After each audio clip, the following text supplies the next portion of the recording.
All right, so how do we do that? Well, the first factor I claim is the derivative of this thing. So this is a half blah to the minus 1/2.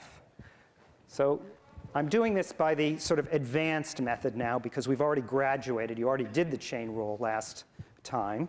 So what does this mean? This is an abbreviation for the derivative with respect to blah of blah to the 1/2, whatever it is.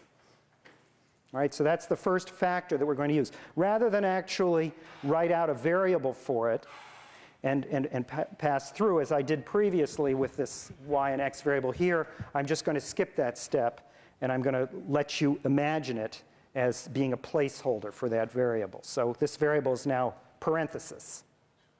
And then I have to multiply that by the rate of change of what's inside with respect to x, and that is going to be minus 2x.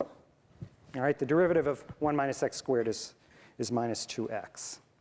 And now, again, we're glomming everything together here. We couldn't have done this example 2 before example 1 because we needed to know that the power rule worked not just for a integer, but also for a equals 1/2. We're using the case a equals 1/2 right here. It's 1/2 times, and this minus 1/2 here is a minus 1, right? So this is the case a equals 1/2. A minus 1 happens to be minus 1/2. Okay, so I'm putting all of those things together, and within a week you have to be doing this very automatically. So we're going to do it at this speed now. You want to do it even faster ultimately. Yes? Could you have done it implicitly without the question is, could I have done it implicitly without the square roots? And the answer is yes, that's what I'm about to do. Okay? So this is an illustration of what's called the explicit solution. So this guy is what's called explicit.